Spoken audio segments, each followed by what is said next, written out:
Hello friends, मैं आनंद sir स्वागत करता हूं आप सभी का आपके अपने यूट्यूब चैनल साइफाई स्टडी में। स्टूडेंट्स, आज की इस वीडियो में हम लोग कक्षा 10 त्रिकोणमिति के कुछ अनुप्रयोग का प्रश्नावली 9A का पार्ट 2 हल करने वाले हैं। पिछली वीडियो में स्टूडेंट्स प्रश्न नंबर 7 तक पूरा कंप्लीट कर चुके थे। आज की इस वीडियो में प्रश्न नंबर 8 से लेकर 14 तक के सभी प्रश्नों को हम लोग हल करने वाले हैं।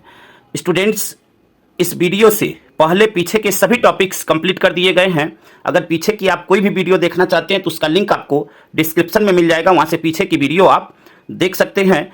और साथ ही साथ आपको बताना चाहेंगे कि यहाँ पे जो भी सिलेबस आपको कंप्लीट करवाया जा रहा है वह न्यू सिलेबस 2024-25 के हिसाब से कंप्लीट करवाया जा रहा है। तो आइए वीडियो को स्टार्ट करते हैं। प्रश्न नंबर 8 है, एक ठेकेदार बच्चों को खेलने के लिए एक पार्क में 2 फिसलन पट्टी लगाना चाहती है।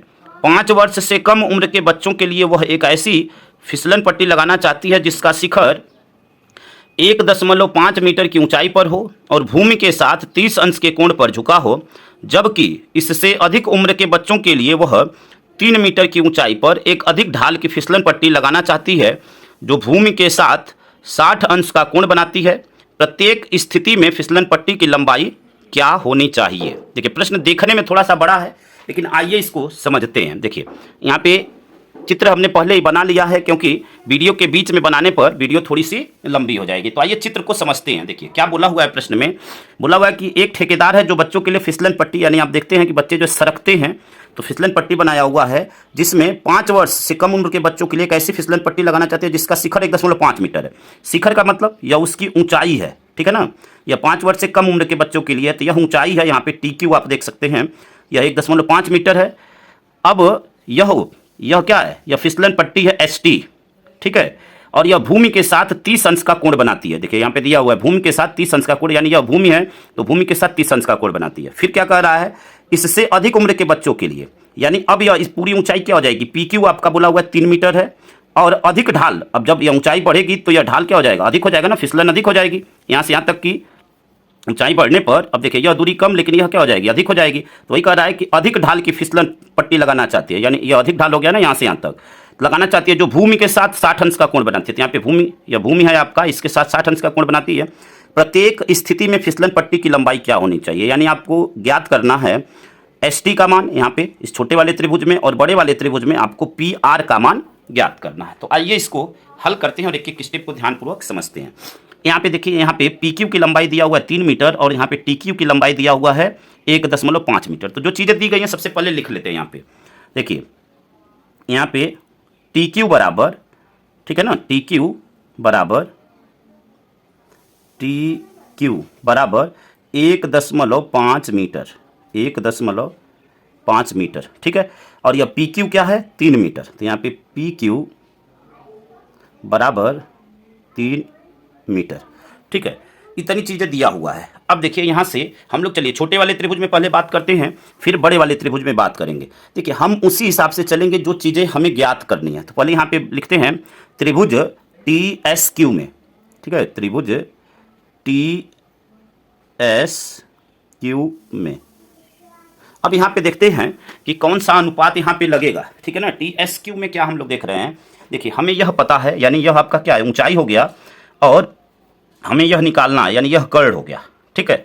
तो अब ऊंचाई और कर्ण इन दोनों के अनुपात को कौन बताएगा? तो देखिए हमने आपको बताया हुआ है लाल बटे कक्का, ठीक है ना, लाल बटे कक्का। अब इसी से देखेंगे, पहला मान साइन को बताता है, दूसरा कॉस को और तीसरा टैन को। इन्हीं तीनों मानों में से हम लेंगे, ठीक है ना, क्योंकि अगर अदर जो 3 मान हैं इन्हीं के अपोजिट हैं, तो इन्हीं तीनों में से किसी को लेंगे तो क्या हो जाएगा? क्वेश्चन हल हो जाएगा। अब यहाँ पे देखिए, यह लंब है और यह क्या है? आपका कर्ण है, ठीक है। तो लंब और कर्ण का अनुपात कौन बताता है? साइन बताता है। यहाँ पे देखिए साइन, यानी लंब बटे कर्ण।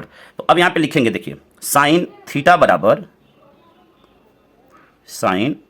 बराबर लंब बटे कर्ण। तो लंब यहाँ पे क्या है? TQ, और कर्ण क्या है? ST।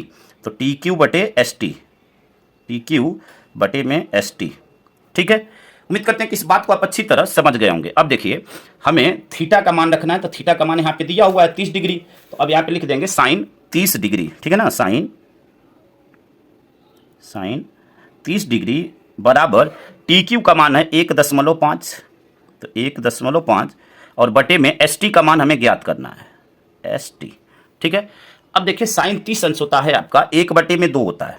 साइन 30 अंश 1/2, तो 1/2 बराबर 1.5 और बटे में ST। हमें ST का मान चाहिए, तो यहाँ से क्या कर देंगे, तिरछा गुणा कर देंगे ऐसे और ऐसे, तो ST का गुणा 1 में होगा तो ST ही होगा, ठीक है ना। ST बराबर, अब देखिए 1.5 गुणे 2, 1.5 गुणे 2, यहाँ से गुणा कर देंगे तो यह क्या हो जाएगा 3.0, और यह किस में है, देखिए यह मीटर में है तो यह भी किस में होगा, मीटर में होगा, ठीक है। इस पॉइंट के बाद इस जीरो की कोई वैल्यू नहीं है तो हम सिंपल इसको 3 मीटर भी कह सकते हैं, ठीक है। उम्मीद करते हैं कि इस प्रश्न को आप अच्छी तरह समझ गए होंगे यहाँ तक। अब आइए बड़े त्रिभुज में लेते हैं, त्रिभुज PQR में, ठीक है ना। तो यहाँ पे लिखते हैं त्रिभुज PQR में, त्रिभुज PQR में। अब PQR में देखिए तो हमें यह क्या पता है, लंब पता है, और यहाँ पे भी हमें PR का मान निकालना है, तो लंब और कर्ण, तो यहाँ पे भी साइन थीटा ही लगेगा। तो यहाँ पे देखिए साइन थीटा का मान क्या है 60 अंश, तो यहाँ पे साइन 60 अंश बराबर लंब बटे कर्ण, यहाँ पे देख सकते हैं आप लंब बटे कर्ण, तो लंब क्या है PQ और कर्ण क्या है PR। तो PQ का मान आपका क्या है, PQ का मान है आपका पूरा यहाँ से यहाँ तक की जो ऊंचाई है, ठीक है ना, वह 3 है, तो यहाँ पे 3, और PR का मान हमें ज्ञात करना है तो इसको ऐसे ही रखेंगे, ठीक है। अब साइन 60 अंश का मान होता है √3/2, तो यहाँ से मान रख देंगे √3/2 बराबर 3/PR, ठीक है। हमें PR का मान चाहिए तो यहाँ से तिरछा गुणा कर देंगे ऐसे और ऐसे, तो यह क्या हो जाएगा √3PR, ठीक है ना, √3PR बराबर 2 का 3 में गुणा तो क्या हो जाएगा 6, ठीक है। अब PR बराबर यहाँ से क्या हो जाएगा, यह कहाँ चला जाएगा बटे में, तो PR बराबर 6 बटे में √3, ठीक है। अब यहाँ से हमें इस रूट को हटाना है, यानी इसको ऊपर लेकर जाना है, तो हम क्या कर सकते हैं, हर का परिमेयकरण कर सकते हैं, यानी √3 से अंश और हर में गुणा कर देंगे, गुणा करेंगे तो यह क्या हो गया 6√3, ठीक है ना, 6√3, और यहाँ पे देखिए √3 का गुणा होगा तो यहाँ से क्या हो जाएगा, यह 3 हो जाएगा, यानी रूट हट जाएगा, 3 से इसको कट कर देंगे, 3 2 जा 6, यानी 2√3, ठीक है ना, 2√3, यह क्या हो गया आपका, यह मीटर में होगा, ठीक है ना, यह क्या हो गया मीटर में। अब यहाँ से देखिए फिसलन पट्टी की जो लंबाई है उसको हम लिख देते हैं, तो यहाँ पे लिखेंगे देखिए फिसलन पट्टी की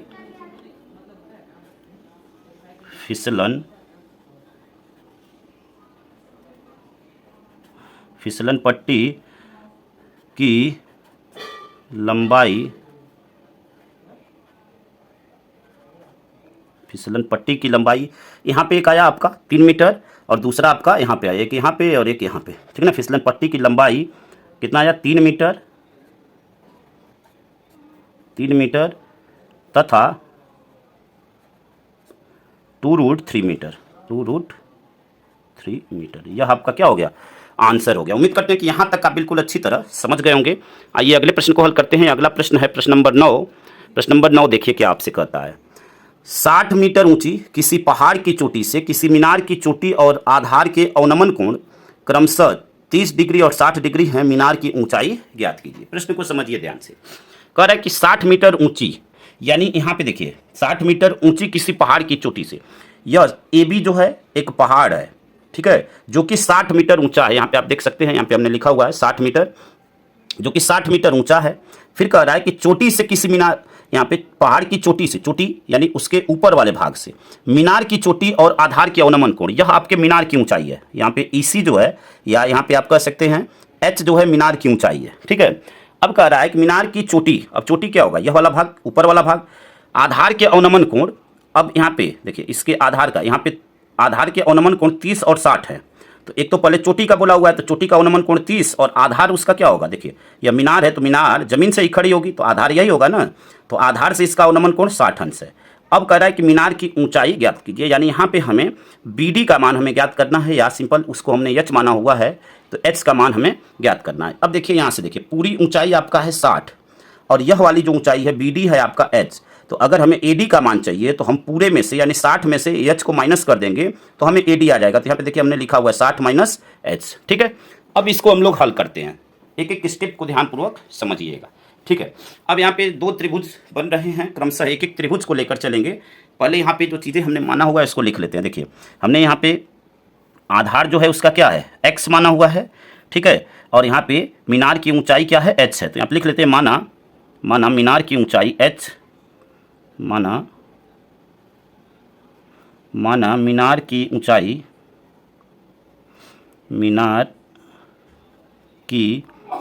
ऊंचाई माना मीनार की ऊंचाई BD बराबर h मीटर, ठीक है ना, BD बराबर h मीटर, ठीक है। अब यहाँ से देखिए हमने यह माना हुआ है यहाँ पे CB और ED या दोनों आपस में बराबर होंगे, CB और ED, और इसको यक्स हमने माना हुआ है तो यहाँ पे लिख लेंगे CB बराबर ED बराबर x, ठीक है ना, CB बराबर ED बराबर x, ठीक है।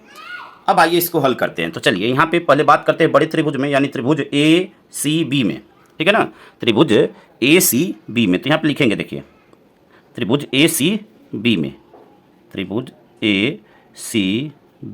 में, अब यहाँ पे देखिए त्रिभुज ABC में, तो यह उसका लंब हो गया, ठीक है ना, यह जो है लंब हो गया, और यह क्या है, आधार। तो अब लंब और आधार आप कौन सा आपको बताएगा, लंब बटे में आधार आपको tan बताएगा, ठीक है ना, लाल बटे कक्का से। तो अब यहाँ पे थीटा का मान क्या है, 60 अंश, तो tan 60 अंश बराबर क्या हो जाएगा यहाँ से, अब इस मान को लेंगे यहाँ पे, तो देखिए tan यहाँ पे लिखेंगे tan 60 डिग्री बराबर लंब क्या है, AB और बटे में CB, AB बटे में CB। AB का मान देखिए यह पूरा आपका कितना है, 60 है, ठीक है ना, AB क्या है 60 है, तो यहाँ पे रखेंगे 60, ठीक है, 60 और बटे में CB का मान है x, ठीक है। अब देखिए tan 60 अंश का मान कितना होता है आप जानते होंगे, tan 60 अंश का मान आपका √3 होता है, तो यहाँ पे √3 रख देंगे, तो यहाँ पे √3 बराबर 60 बटे में x, ठीक है। उम्मीद करते हैं कि इस बात को आप अच्छी तरह समझ गए होंगे, ठीक है ना। अब यहाँ से क्या कर देंगे, तिरछा गुणा कर लेंगे, तिरछा गुणा करेंगे, देखिए ऐसे, और इसके बटे में 1 मान सकते हैं तो ऐसे, तो यह क्या हो जाएगा आपका x बराबर हो जाएगा 60, √3 इसके साथ आ जाएगा, इधर जब भेजेंगे तो वह बटे में आ जाएगा, यानी ऐसे आप समझ सकते हैं, ठीक है। या सिंपल आप कह सकते हैं कि x को इधर भेज दिया हमने और √3 को इधर भेज दिया, तो 60 बटे में √3, यह x का मान आया, ठीक है। अब यहाँ पे देखिए x का मान तो हमें पता चल गया। अब इस त्रिभुज में बात करते हैं, त्रिभुज AED में, ठीक है ना, त्रिभुज AED में। तो अब यहाँ पे लिखते हैं, देखिए त्रिभुज AED में, देखिए त्रिभुज AED में क्या है, अब यहाँ पे भी देखिए यह आपका लंब और यह आपका आधार, तो लंब और आधार आप tan ही बताता है, तो tan 30 अंश यहाँ से लेंगे, tan 30 डिग्री, tan 30 डिग्री बराबर लंब इसके लिए क्या, देखिए 60 माइनस h है, 60 माइनस h, ठीक है ना, देखिए पूरा यह 60 है, यह वाला h है, तो अब 60 में से अगर नीचे वाला माइनस कर दें तो यह लेंथ हमें पता चल जाएगी AD, तो इसको अब यहाँ पे इसका मान क्या है, AD का मान, लंब का मान क्या है आपका 60 माइनस h, तो यहाँ पे मान रखते हैं, देखिए 60 माइनस, पहले चलिए भुजाओं को लिख लेते हैं, AD बटे में लिख देते हैं यहाँ पे AD, आपके लिए आसान हो जाएगा, AD बटे में ED बराबर, AD का मान है 60 माइनस h बटे में ED का मान है आपका x, ठीक है, ED का मान है आपका x, ठीक है। हाँ, यहाँ पे इसका हम लोग परिमेकरण कर दें तो और थोड़ा सा आसान हो जाएगा, यहाँ पे √3 से हम मल्टीप्लाई कर देते हैं, परिमेकरण कर देंगे, यानी यहाँ से √3 को हटा लेते हैं, तो देखिए यहाँ पे परिमेकरण करेंगे तो अंश और हर में √3 से गुणा कर देंगे, तो ये हो गया 60 और यहाँ पे √3 और √3 का मल्टीप्लाई होगा तो रूट हट जाएगा, 3 से यहाँ पे भाग दे देंगे तो यह 20 आ जाएगा, यानी यहाँ पे क्या आ गया 20 और √3, ठीक है ना, 20 और √3, यह आपका आया मीटर में, ठीक है। अब यहाँ से देखिए, अब यहाँ पे देखिए tan 30, तो tan 30 का मान क्या होता है 1/√3 होता है, यहाँ पे मान रख देंगे, देखिए तो यहाँ पे मान रखते हैं 1/√3 बराबर 60 माइनस h बटे में x का मान, यहाँ पे आप देख रहे हैं x का मान क्या आया 20√3 आया है, तो यहाँ पे x का मान रख देंगे 20√3, ठीक है। अब हमें निकालना क्या है, हमें h का मान ही निकालना है, तो अब इसको हल करके h का मान निकाल लेते हैं। तो देखिए यहाँ से अब हम क्या कर सकते हैं, यहाँ से इसको हल करते हैं, देखिए तो यहाँ से हल करेंगे तो क्या हो जाएगा, ये आपका तिरछा गुणा करेंगे ऐसे, तो यह हो जाएगा आपका 60 माइनस h और यह √3, बराबर 20√3। देखिए √3 इधर आपका √3 गुणा में इधर आएगा, बटे में चला जाएगा, यानी √3 से √3 क्या हो जाएगा, कट जाएगा। ठीक है, √3 से √3 क्या हो गया, कट गया। अब यहाँ से देखिए 60 माइनस h बराबर 20 हो गया, तो यहाँ से देखिए माइनस h बराबर क्या हो जाएगा, 60 का पक्षांतर कर देंगे तो 20, और 60 इधर प्लस में इधर आएगा तो माइनस में हो जाएगा आपका। ठीक है 60। अब देखिए कि यहाँ पे 60 में से 20 जाएगा तो 40 होगा, और सिंबल जो है, चिन्ह जो है बड़ी संख्या का, बड़ी संख्या माइनस में है तो माइनस, यहाँ पे माइनस, यहाँ पे माइनस, यह प्लस हो गया कटकर। h बराबर क्या आया, 40, यानी जो मीनार की ऊंचाई है वह कितनी आई, 40। और यह आपका देखिए सभी मीटर में है तो यह भी आपका मीटर में होगा। ठीक है, तो यहाँ पे लिख लेते हैं, देखिए मीनार की ऊंचाई बराबर 40 मीटर। ठीक है, यहाँ पे लिखते हैं मीनार की ऊंचाई बराबर 40 मीटर। यह आपका क्या हो गया, आंसर हो गया। उम्मीद करते हैं कि यहाँ तक का बिल्कुल अच्छी तरह समझ गए होंगे। आइए अगले प्रश्न को हल करते हैं स्टूडेंट। अगला प्रश्न आपका प्रश्न नंबर 10 है। भूमि से 60 मीटर की ऊंचाई पर एक पतंग उड़ रही है। पतंग में लगी डोरी को अस्थायी रूप से भूमि के एक बिंदु से बांध दिया गया है। भूमि के साथ डोरी का झुकाव 60 अंश है। यह मानकर कि डोरी में कोई ढील नहीं है, डोरी की लंबाई ज्ञात कीजिए। तो आइए प्रश्न को समझते हैं। यहाँ पे देखिए बोला हुआ है भूमि से 60 मीटर की ऊंचाई पर, तो यह आपका भूमि है, AC यानी जो आधार है यहाँ पे यह भूमि है। अब कह रहा है कि इससे 60 मीटर की ऊंचाई पर, तो यह जो है 60 मीटर यानी AB यहाँ पे उसकी ऊंचाई है जो कि 60 मीटर है, चित्र में आप देख सकते हैं। और यहाँ पे देखिए हमने पतंग छोटा सा यहाँ पे दिखाया हुआ है, पतंग उड़ रहा है। अब पतंग में लगी डोरी को अस्थायी रूप से भूमि के एक बिंदु से बांध दिया जाता है। तो अब बांध दिया गया तो भूमि के साथ डोरी का झुकाव 60 अंश है। ठीक है ना, यानी भूमि के एक बिंदु यहाँ से बांध दिया गया। अब कह रहा है कि भूमि के साथ डोरी का जो झुकाव है, यानी यह जो एंगल बना रहा है वह 60 अंश बना रहा है।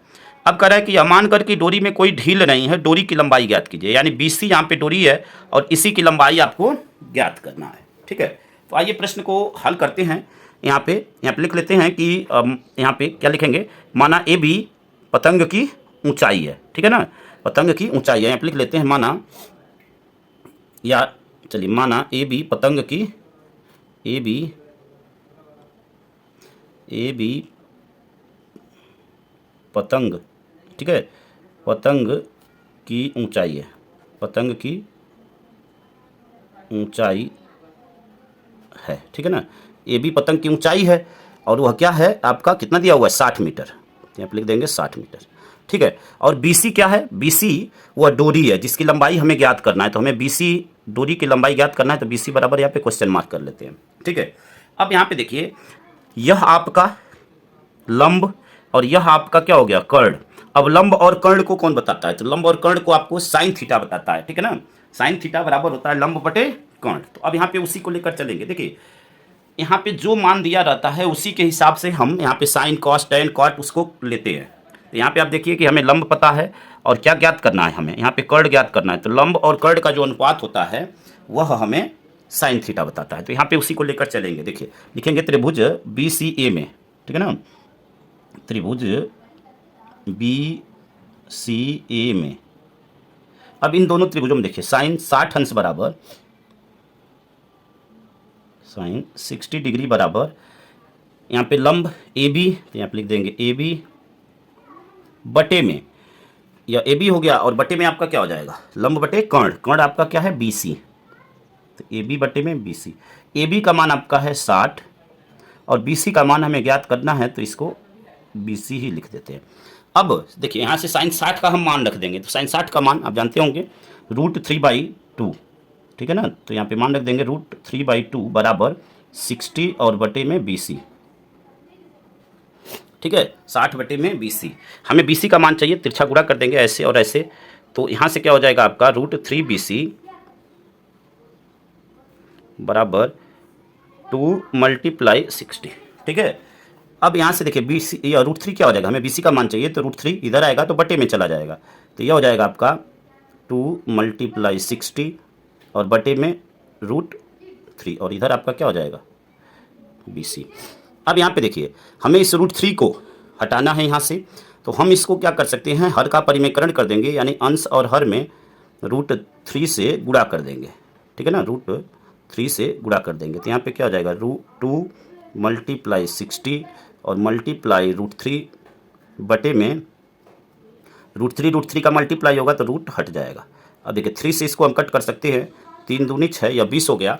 अब 20 का देखिए 2 में गुणा होगा तो क्या हो जाएगा, 20 दूनी 40 और यहाँ पे रूट में 3, ठीक है ना। और यह किस में आएगा आपका, यह मीटर में है ऊंचाई, तो यह भी क्या हो जाएगा, मीटर में होगा। तो यहाँ पे मीटर, यहाँ पे लिख देंगे BC, ठीक है। अब यहाँ से देखिए इसको हम क्या लिख देंगे, हमें पूछा क्या, डोरी की लंबाई लिखेंगे, अतः डोरी की लंबाई बराबर 40 करड़ी में 3 मीटर, ठीक है ना। यहाँ पे लिखेंगे अतः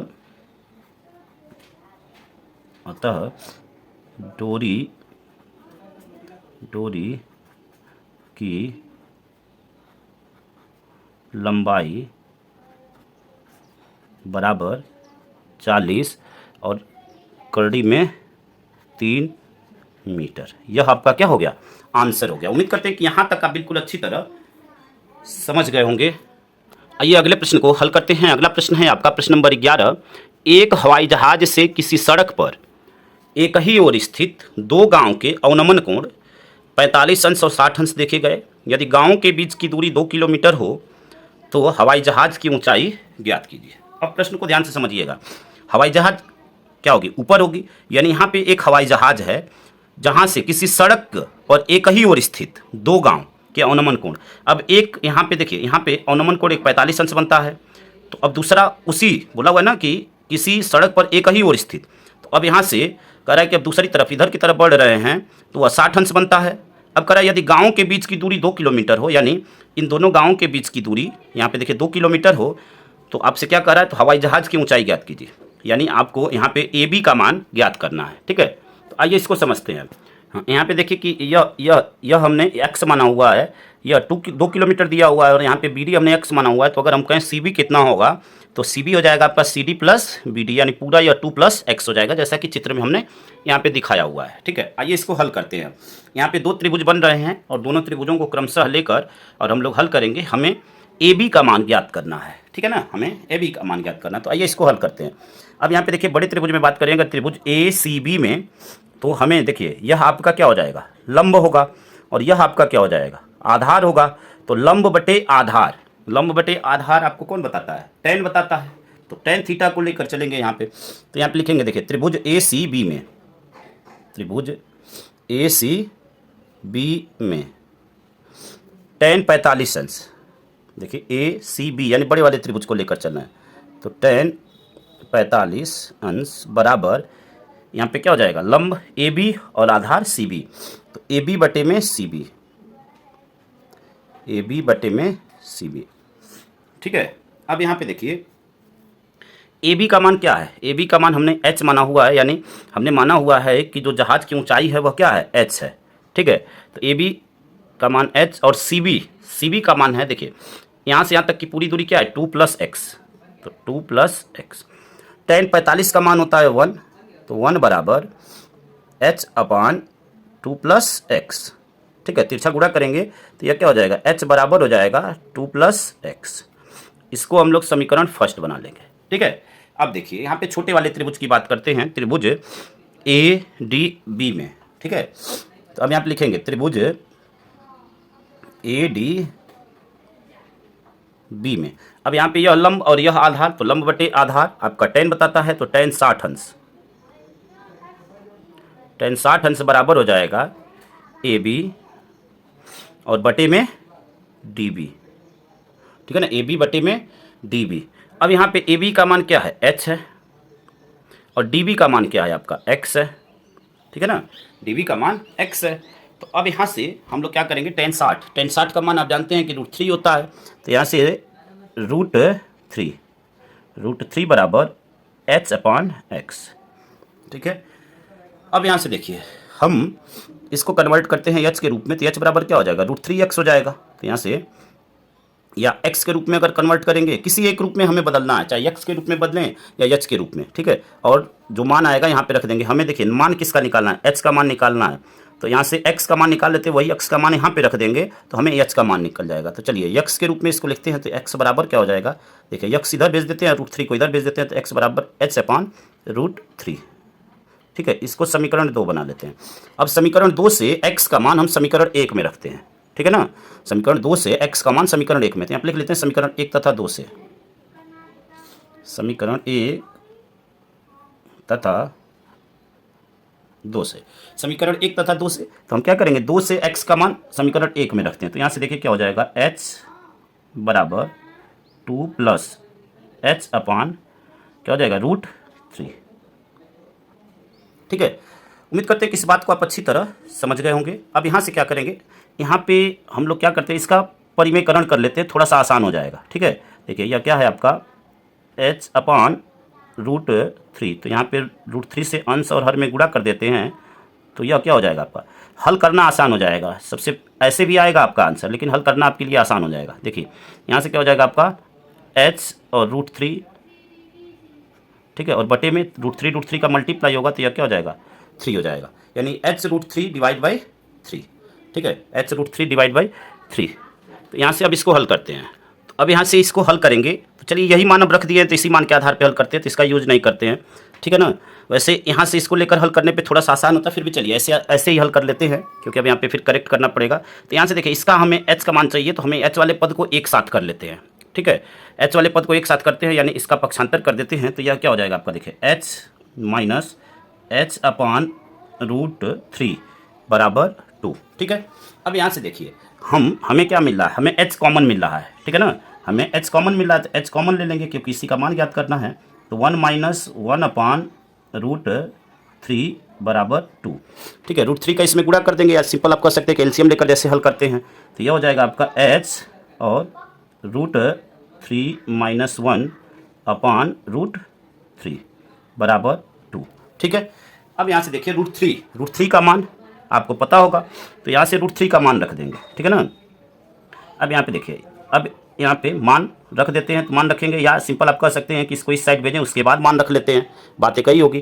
तो जब यह इधर जाएगा तो क्या हो जाएगा, इसका उल्टा हो जाएगा, यानी यह √3 ऊपर चला जाएगा और यह आपका बटे में चला जाएगा, उसके बाद मान रख लेते हैं। तो यह क्या हो जाएगा, देखिए 2√3 और बटे में हो जाएगा आपका √3 माइनस 1 और यह h हो जाएगा। ठीक है ना, जब यह बटे में जाएगा तो उल्टा हो जाएगा, यह अंश में चला जाएगा, यह हर में। ठीक है, उम्मीद करते हैं कि इस बात को आप अच्छी तरह समझ गए होंगे। अब देखिए √3 का जो मान होता है, देखिए यहाँ पे हम लिख देते हैं √3 बराबर होता है आपका 1.732, यानी √3 इसका जब वर्गमूल आप निकालेंगे तो यह दशमलव में आएगा 1.732, और यह मान आपको याद रखना है। अब यहाँ से क्या करेंगे हम लोग, इसको हल करेंगे, तो 2 मल्टीप्लाई 1.732 और बटे में यहाँ पे देखिए √3, तो 1.732 माइनस 1, इसका गुणा कर देंगे। देखिए 2 दूनी 4, 2 तिहाई 6, 2 सत्ते 14 और 2 एकम 2 1 3 बटे में यहाँ पे देखिए 1.732, एक से यहाँ पे एक में से गया 0 और यह बच जाएगा आपका, यानी हो जाएगा 0.732। अब यहाँ पे देखिए दोनों में सेम प्लेस पे पॉइंट है, 3 डिजिट पे यहाँ भी है, 3 डिजिट पे यहाँ पे भी है, तो पॉइंट हट जाएगा जब दोनों पे सेम प्लेस पे है, तो यह हो जाएगा 3464 और यह हो जाएगा आपका 732। ठीक है, अब इसको यहाँ से जब हम भाग देंगे इससे इसमें, तो यह आ जाएगा आपका देखिए 4.73224। आगे या और भी आगे जाएगा, कटेगा नहीं अभी। ठीक है, हम यहाँ पे दशमलव के 3 स्थान तक लेंगे, क्योंकि आपके आंसर में दशमलव के 3 स्थान तक लिया हुआ है, 4.73। और देखिए यह किस में है, किलोमीटर में, तो यहाँ पे भी यह किस में हो जाएगा, किलोमीटर में, यानी हवाई जहाज की ऊंचाई कितनी आई, 4.73 किलोमीटर। तो यहाँ पे लिख देंगे, देखिए यहाँ पे लिखेंगे हवाई जहाज की ऊंचाई बराबर, देखिए यहाँ पे लिख देते हैं, देखिए हवाई जहाज की ऊंचाई, हवाई जहाज की ऊंचाई बराबर, हवाई जहाज की ऊंचाई बराबर कितना होगा, 4.73 किलोमीटर, 4.73 किलोमीटर। यह आपका क्या हो जाएगा, आंसर हो जाएगा। उम्मीद करते हैं कि यहाँ तक का बिल्कुल अच्छी तरह समझ गए होंगे। आइए अगले प्रश्न को हल करते हैं स्टूडेंट्स। अगला प्रश्न आपका प्रश्न नंबर 12 है। 1.5 मीटर लंबा एक लड़का 30 मीटर ऊंचे एक भवन से कुछ दूरी पर खड़ा है। जब वह ऊंचे भवन की ओर जाता है तब उसकी आंख से भवन के शिखर का उन्नयन कोण 30 अंश से 60 अंश हो जाता है। बताइए कि वह भवन की ओर कितनी दूरी तक चलकर गया। देखिए यहाँ पे BE, यहाँ पे एक लड़का है जिसकी लंबाई कितना दिया हुआ है, 1.5 BE, या इधर आप कह सकते हैं CF। ठीक है ना। तो BE एक लड़का खड़ा है जिसकी लंबाई 1.5 मीटर दिया हुआ है।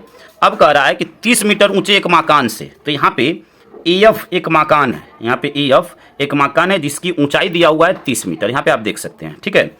अब कह रहा है जब वह ऊंचे भवन की ओर जाता है तब उसके आंख से भवन के शिखर का उन्नयन कोण, जब वह ऊंचे भवन की ओर जाता है यानी यहाँ से जब यहाँ पे देखता है तो उसके आंख से शिखर का जो उन्नयन कोण है वह 30 अंश, पहले 30 अंश था और 30 अंश से देखिए अब यहाँ से वह किधर की तरफ जा रहा है, भवन की तरफ, यानी इधर की तरफ बढ़ेंगे। भवन यही है ना आपका, EF भवन है, तो भवन की ओर पहले तो क्या बोल रहा है देखिए, उसकी आंख से भवन के शिखर का उन्नयन कोण 30 अंश से 60 अंश हो जाता है। तो 30 अंश था, भवन की ओर जब बढ़ रहा है तो 60 अंश हो जाता है। तो बताइए कि वह भवन की ओर कितनी दूरी तक चलकर गया, ठीक है। यानी भवन की ओर कितनी दूरी चलकर गया, यानी आपसे BD का मान आपसे पूछ रहा है। यहाँ पे यह मान अगर सपोज हम x मान लेते हैं तो यह आपसे पूछ रहा है, ठीक है, भवन की ओर कितनी दूरी चलकर गया। देखिए पूरी ऊंचाई यहाँ पे है, EF की ऊंचाई है 30, हमें यहाँ पे CF पता है 1.5 है, तो AC के मान के लिए हम क्या करेंगे, AF में से हम CF को माइनस कर देंगे तो हमें AC का मान आ जाएगा, ठीक है ना। तो अब यहाँ पे देखिए इसको हल करते हैं, यहाँ पे हल करते हैं। सबसे पहले यहाँ पे लिख लेते हैं, देखिए हमें क्या दिया हुआ है, AF बराबर दिया हुआ है 30 मीटर।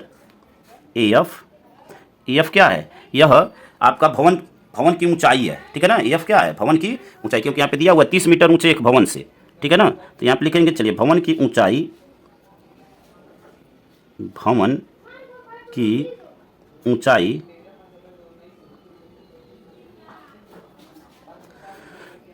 की ऊंचाई AF बराबर 30 मीटर, AF बराबर 30 मीटर, AF बराबर 30 मीटर, ठीक है। अब यहाँ से देखिए हमें CF दिया हुआ है 1.5 मीटर, CF 1.5 मीटर यह दिया हुआ है। अब यहाँ से AC क्या होगा, देखिए AC होगा आपका AF माइनस CF, ठीक है ना, AF माइनस CF।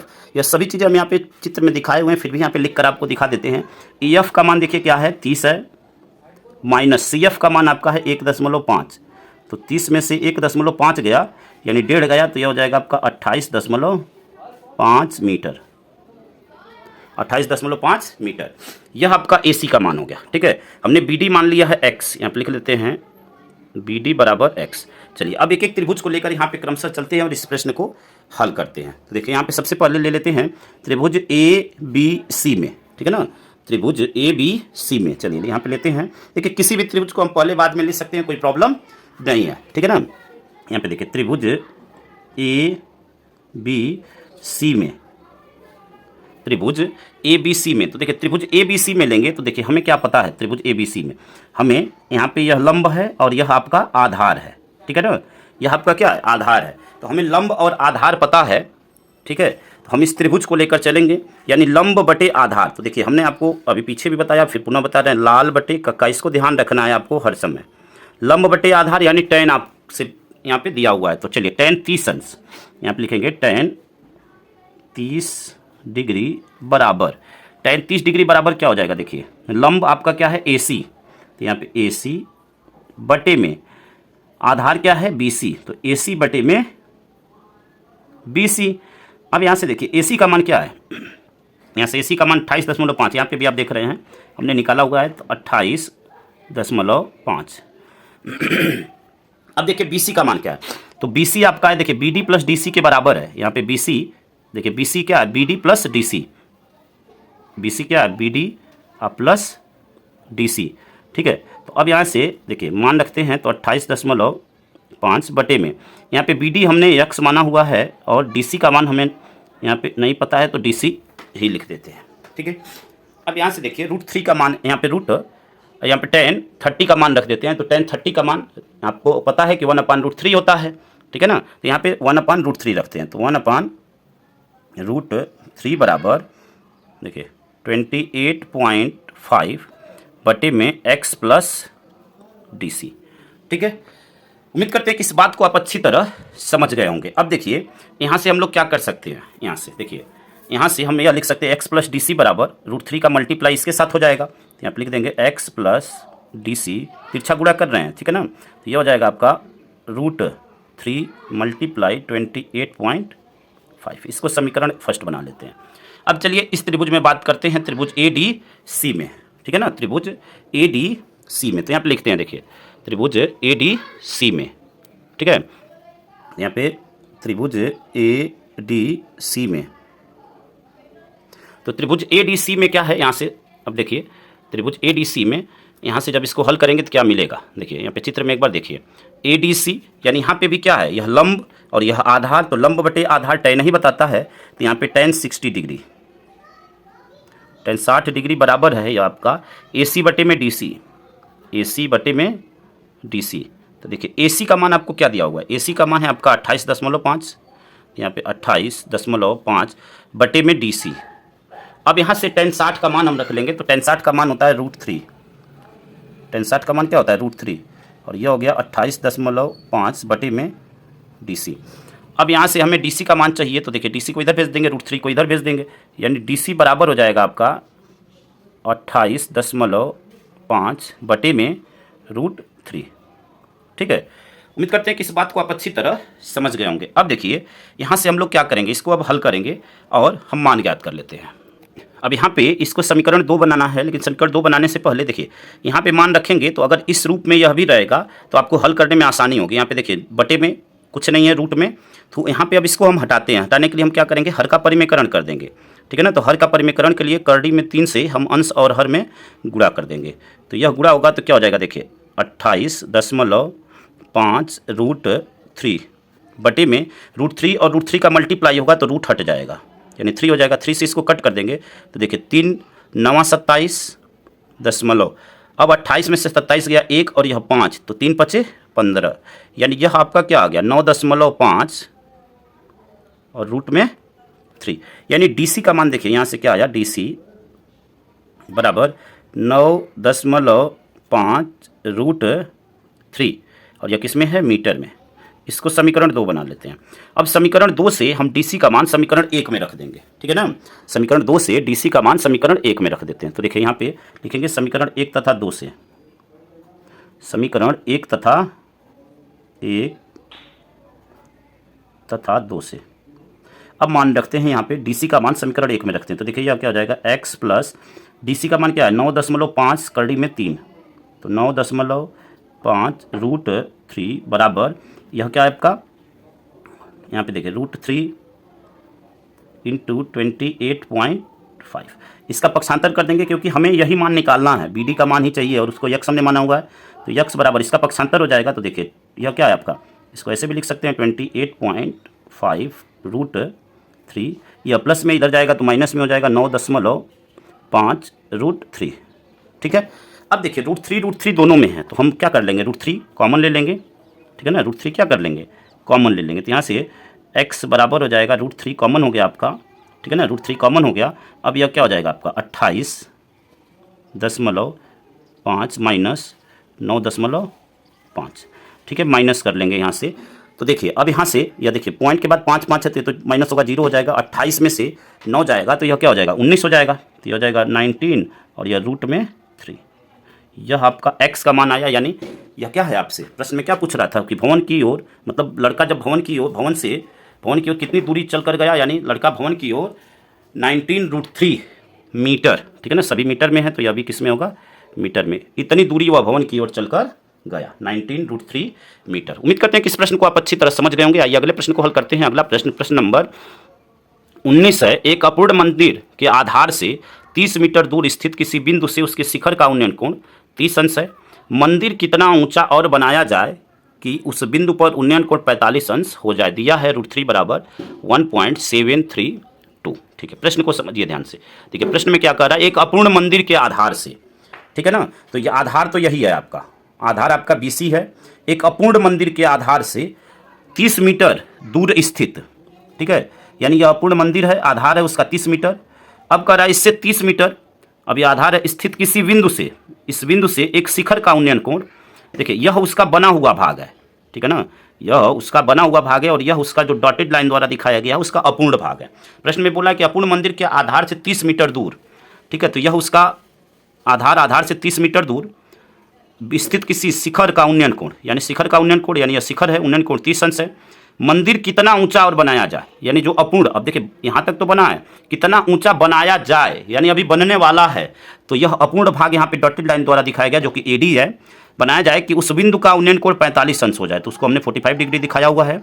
ठीक है, अब यहाँ पे समझिए, यहाँ पे जो बना हुआ भाग है यानी AC, उसको हमने H माना हुआ है, यहाँ पे आधार बोला हुआ है 30 मीटर है, और यहाँ पे जो अपूर्ण भाग है उसको x माना हुआ है, और यहाँ पे पूरी जो ऊंचाई होगी DC वो आपका h प्लस x होगी। हमें निकालना क्या है, हमें निकालना है कि मंदिर कितना ऊंचा और बनाया जाए, यानी हमें AD का मान ज्ञात करना है। AD का मान x है तो x का मान हमें इस प्रश्न में ज्ञात करना है। तो आइए इसको हल करते हैं। तो देखिए, हल करने के लिए यहाँ पे दो त्रिभुज हैं, क्रमशः एक एक त्रिभुज को लेकर चलेंगे और इस प्रश्न को हल करेंगे। तो चलिए, यहाँ पे सबसे पहले हम यहाँ पे छोटे वाले त्रिभुज को ले लेते हैं। छोटा वाला त्रिभुज यानी त्रिभुज ABC में बात करते हैं। तो यहाँ पे लिखते हैं त्रिभुज ABC में, देखिए त्रिभुज ABC में।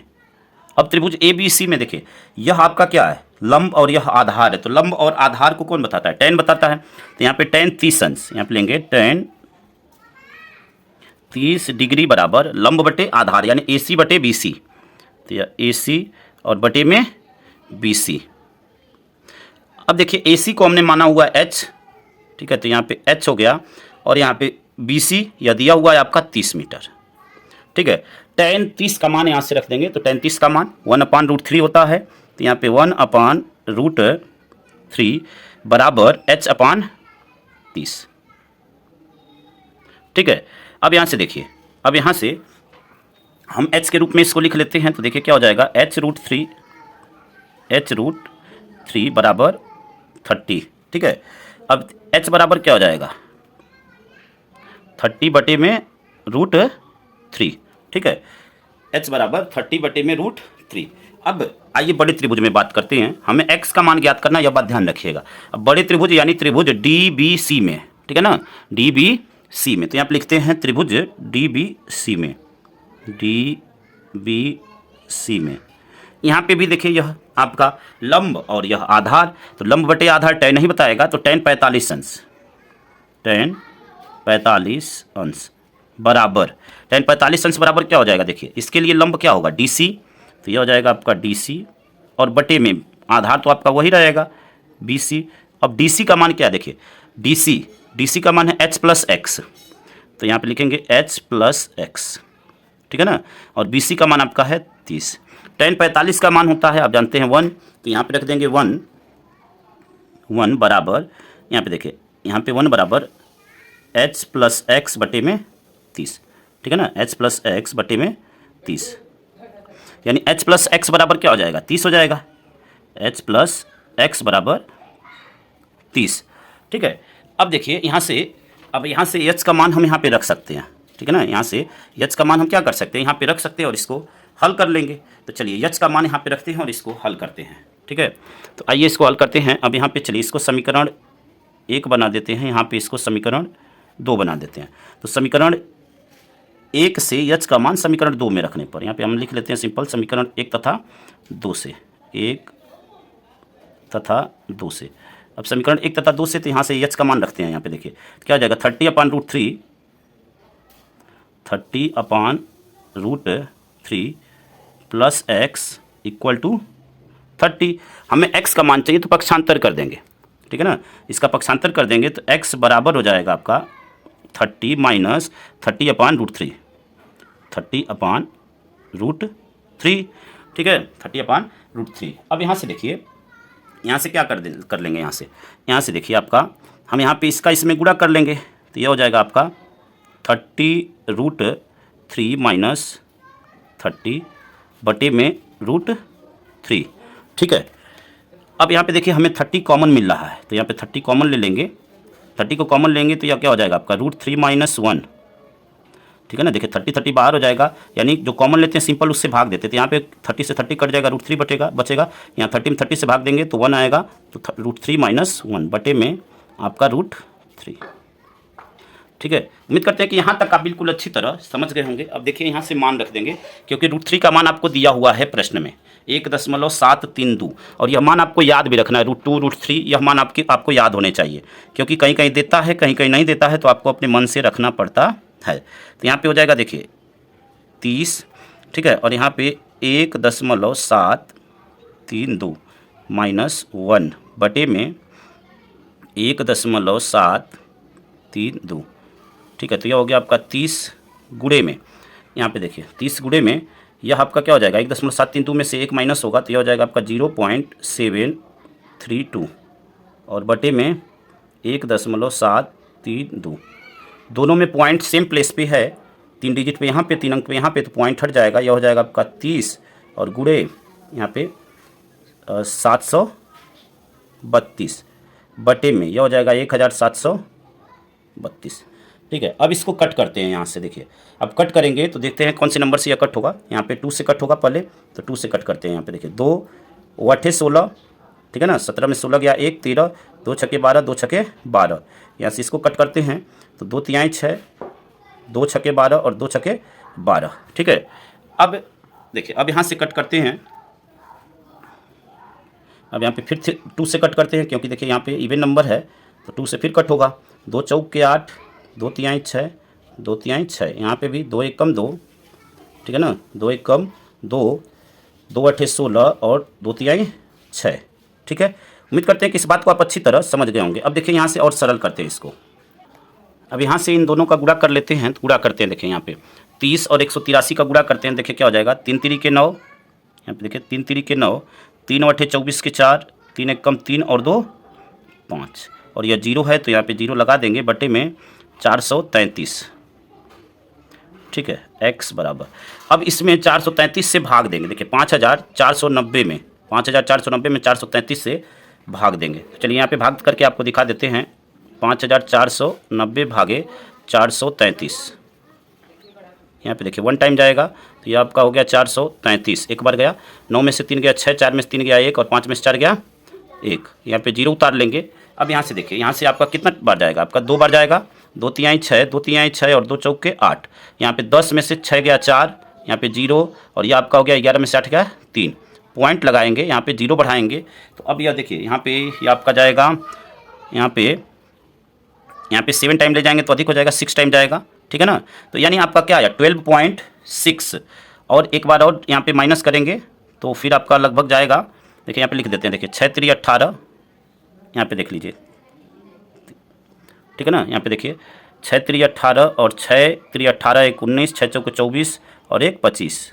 अगर 7 टाइम ले जाते तब अधिक हो जाता। ठीक है ना, तो यहाँ पे माइनस करते हैं। देखिए 10 में से 8 गया 2, यहाँ पे 10 3 13, 13 में से 9 गया 4 और यह 9 में से 5 गया 4। ठीक है, यहाँ पे 0 बढ़ाए, अब यह कितना बढ़ जाएगा तो यह आपका हो जाएगा यहाँ पे अब देखेंगे यहाँ पे कितना बढ़ जाएगा आपका 8।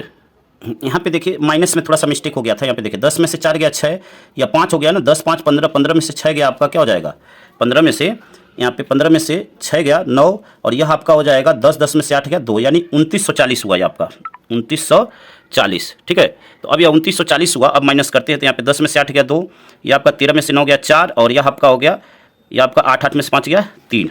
अब यहाँ से जब ले जाएंगे तो यह आपका जाएगा 7 टाइम। ठीक है ना, 7 टाइम। ठीक है, तो यह नंबर आपका आगे तक नहीं कटेगा, फिर 7 टाइम, फिर एक बार जाएगा 8 टाइम, इस टाइप से जाएगा। तो यहाँ पे देखिए जब हम इसको अब लिखेंगे तो क्या लिखेंगे, यहाँ से देखिए 12.6 और देखिए जब यहाँ पे हमें दशमलव के 2 स्थान तक लेना है और यहाँ पे आगे वाला नंबर 0.5 से अधिक होता है और या रिपीट होता है तो इस पीछे वाले नंबर में एक जोड़ कर लिखते हैं। यानी यहाँ पे क्या लिख देंगे 12.68 और यह मीटर में, तो यही आपका क्या हो जाएगा आंसर हो जाएगा। यानी हमें यहाँ पे AD का मान निकालना था, AD को हमने x माना हुआ था तो x का मान निकालना था, तो x का मान आया 12.68 मीटर। यानी प्रश्न में पूछा मंदिर कितना ऊंचा और बनाया जाए कि उसका उन्नयन कोण 45 अंश हो जाए, तो मंदिर आपका 12.68 मीटर और ऊंचा बनाया जाए तो उन्नयन कोण 45 अंश हो जाएगा। ठीक है, उम्मीद करते हैं कि यहाँ तक आप बिल्कुल अच्छी तरह समझ गए होंगे। आइए अगले प्रश्न को और इस पार्ट के अंतिम प्रश्न को हल करते हैं स्टूडेंट्स। अगला प्रश्न आपका प्रश्न नंबर 14 है। 7 मीटर ऊंचे भवन के शिखर से एक केवल टावर के शिखर का उन्नयन कोण 60 अंश है और इसके पाद का अवनमन कोण 45 अंश है। टावर की ऊंचाई ज्ञात कीजिए। ठीक है, प्रश्न को समझिए। 7 मीटर ऊंचे, ठीक है, भवन के शिखर से, तो यहाँ पे देखिए AB जो है वह भवन है जो कि 7 मीटर है। यहाँ पे देखिए हमने दिखाया हुआ है AB और DC, यह दोनों जो ऊंचाई है वह भवन की है और यह 7 मीटर है। अब कह रहा है शिखर से एक केवल टावर के शिखर का उन्नयन कोण, तो यहाँ पे अब यह टावर है आपका पूरा EC टावर है और यहाँ पे देखिए इसके शिखर से जो उन्नयन कोण है वह 60 अंश है। फिर बोला हुआ इसके पाद का अवनमन कोण, पाद मतलब जो जमीन से जमीन से इसका जो अवनमन कोण है वह 45 अंश है। ठीक है, अब कह रहा है टावर की ऊंचाई ज्ञात कीजिए, यानी हमें यहाँ पे ईसी का मान हमें ज्ञात करना है। ठीक है ना, हमें ईसी का मान हमें ज्ञात करना है। अब यहाँ पे देखें, यह आपका 7 मीटर है और इस वाले भाग को हमने माना है h। ठीक है, यहाँ पे ईडी को हमने h माना हुआ है, तो पूरा ईसी क्या हो जाएगा, h + 7 हो जाएगा। और यहाँ पे जो आधार वाला भाग है उसको हमने माना हुआ x मीटर। ठीक है, ये आपका क्या x है और मीटर में है सभी, तो यह भी मीटर में, तो इसको x हमने माना हुआ। अब हमें ऊंचाई ज्ञात करना है, यानी हमें ईसी का मान हमें ज्ञात करना है। ठीक है, हमें यहाँ पे ईसी का मान ज्ञात करना है। तो आइए इसको हल करते हैं। यहाँ पे 2 त्रिभुज है, क्रमशः एक त्रिभुज को लेकर यहाँ पे चलेंगे। तो सबसे पहले बात करते हैं त्रिभुज EAD में। ठीक है ना, त्रिभुज EAD में लिखते हैं, त्रिभुज EAD में। त्रिभुज EAD में देखिए यहाँ पे एंगल कितना बन रहा है, 60, और यह आपका लंब है और यह आपका क्या है, आधार है। तो लंब बटे आधार कौन बताता है, लंब बटे आधार आपका tan थीटा बताता है। तो यहाँ पे थीटा का मान दिया हुआ है, तो tan 60 अंश बराबर, यहाँ पे लिखेंगे tan 60 डिग्री बराबर लंब यानी ED बटे में आधार आपका AD बटे में AD। ठीक है, ED का मान आपका क्या है, देखिए ED का मान हमने h माना हुआ है, तो यह आपका h और बटे में, ठीक है ना, h बटे में, और यह मान आपका क्या है AD का हमने क्या माना हुआ है x, तो h बटे में x। ठीक है, उम्मीद करते हैं कि इस बात को आप अच्छी तरह समझ गए होंगे। अब यहाँ से हमें क्या करेंगे, मान रखेंगे, tan 60 का मान रख देंगे। तो tan 60 का मान आपको पता है कि √3 होता है, तो यहाँ पे √3 बराबर h/x। ठीक है, h/x। ठीक है, अब यहाँ पे यहाँ से देखिए, इसको अब क्या लिख सकते हैं, तिरछा गुणा करेंगे तो x बराबर क्या हो जाएगा, x √3 बराबर h होगा, तो x बराबर h/√3। ठीक है, अब यहाँ पे अब दूसरे वाले यहाँ पे इसको लेकर चलेंगे, इसको समीकरण चलिए 1 बना लेते हैं। अब इस त्रिभुज में बात करेंगे, त्रिभुज ABC में। ठीक है ना, यहाँ पे लिखेंगे त्रिभुज ABC में, त्रिभुज ABC में। तो देखिए त्रिभुज ABC में क्या है, यहाँ पे भी हम लेकर चलेंगे। यहाँ पे भी देखिए यह लंब है या आधार है, तो यहाँ पे भी tan थीटा, तो tan 45 अंश बराबर tan 45 अंश बराबर हो जाएगा आपका, यहाँ पे देखिए tan 45 अंश बराबर DC बटे में BC, DC बटे में BC। तो DC का मान आपका है 7 और BC का मान आपका है x। ठीक है, tan 45 का मान 1 होता है, तो 1 बराबर 7 बटे में x, तिरछा गुणा कर देंगे तो x बराबर क्या आया, 7 आया। हमें h का मान चाहिए, ठीक है ना, हमें यही मान निकालना है। ठीक है, यह मान, तो अब हमें h का मान निकाल लेंगे तो हम इसी का भी मान निकाल सकते हैं। तो यहाँ से देखिए x का मान हम अगर समीकरण 1 में रख दें तो हमें h का मान मिल जाएगा। ठीक है ना, तो अब यहाँ से मान रखते हैं, देखिए यहाँ से चलिए समीकरण 2 बना लेते हैं। समीकरण 2 से x का मान समीकरण 1 में रखते हैं, तो यहाँ पे समीकरण 1 तथा 2 से, समीकरण 1 तथा 2 से, समीकरण 1 तथा 2 से देखिए क्या है, यहाँ पे मान रखते हैं, तो यह क्या हो जाएगा, 7 बराबर h/√3, 7 बराबर h/√3। यहाँ से देखिए अब तिरछा गुणा कर देंगे तो h बराबर क्या हो जाएगा, 7√3, तो h बराबर 7 और √3।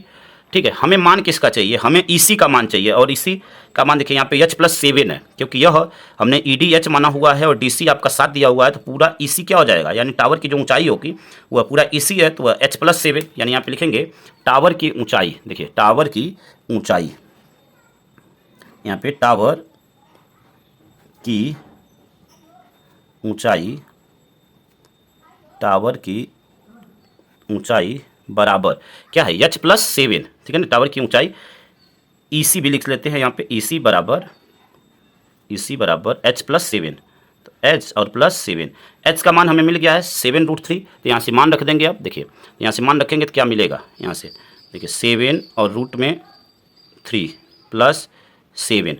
अब यहाँ से हम क्या करेंगे, हमें देखिए 7 कॉमन मिल रहा है दोनों में। ठीक है ना, हमें 7 क्या मिल रहा है, यहाँ से कॉमन मिल रहा है, तो हम कॉमन ले लेंगे 7। अब जो कॉमन लेते हैं यानी उसमें भाग देंगे, तो यहाँ 7 से 7 कट गया, कॉमन का मतलब भाग देना, यहाँ पे 7 से 7 कटेगा तो 1 हो जाएगा। ठीक है, तो यह आपका आ गया टावर की ऊंचाई जो है EC जो है वह आपका क्या आ गया, 7 और √3 + 1, और यह किस में है, सभी मीटर में है, तो यह भी हो जाएगा आपका मीटर में। यही आपका क्या हो जाएगा स्टूडेंट्स, आंसर हो जाएगा।